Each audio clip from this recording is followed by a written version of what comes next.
suap yang oleh hadis dikatakan ar-rashi wal murtashi finnar.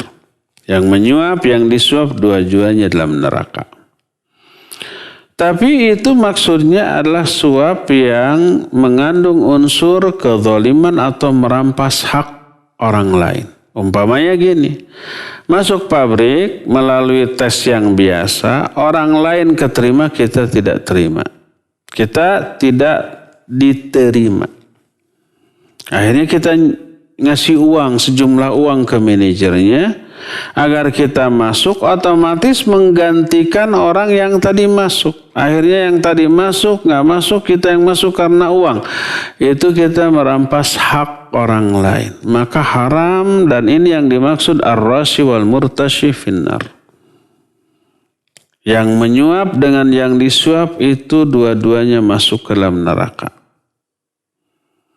Adapun menyuap, sama juga menyuap, tapi hanya mempertahankan hak kita.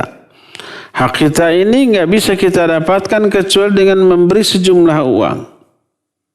Maka itu boleh. Seperti contoh umpamanya, kita punya barang yang kita impor dari luar negeri.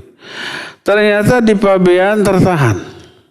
Itu hak kita. Kita membeli dengan sejumlah uang, dengan harga yang mahal. Tapi pas masuk ke dalam negeri nggak bisa.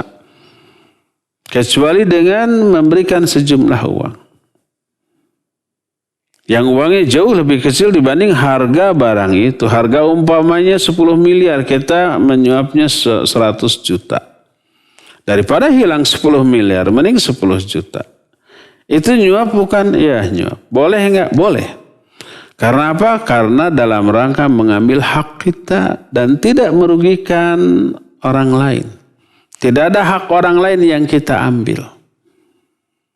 Maka boleh, tidak dosa. Yang dosa adalah yang meminta uang pelicinnya tadi. Adapun kita yang memberi uang pelicinnya tidak. Karena untuk mengambil hak kita. Barang itu hak kita. Kalau tidak diambil ya rugi 10 miliar. Makanya lebih baik ngasih 100 juta. Agar yang 10 miliar itu selamat. Haram bagi yang menerimanya dan kita dibolehkan melakukannya. Nah, termasuk tadi nyuap ketika masuk umpamanya seluruh persyaratan yang diminta dari kita sudah kita penuhi. Ijazah sudah, ya, pengalaman kerja sudah, semua sudah dan diterima. Tapi ada aja oknum orang dalam yang nakal. Sok boleh saya luluskan. Agar ini bayar berapa sekian juta. Dan kita tidak merugikan siapapun. Tidak mengambil hak orang lain. Ya daripada kita nganggur, ya udahlah lebih baik cari sejumlah uang yang diminta. Kemudian kita masuk ke dalamnya dan bekerja, nanti terpenuhi lagi tuh uang yang kita keluarkan tadi. Nyuap bukan? Nyuap. Tapi tidak mengambil hak orang lain.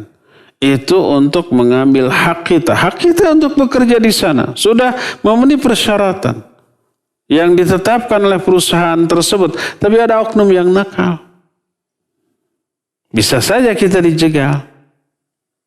Maka boleh menyuap seperti itu. Karena tidak mendolimi siapapun. Tidak mengambil hak siapapun, hanya mengambil hak kita saja. Ya, maka boleh, tidak berdosa. Tapi yang berdosa si oknumnya itu tadi. Mempersulit orang dan mengambil harta yang bukan haknya untuk dia ambil. Nah, otomatis gaji-gajinya menjadi halal baginya. Ya.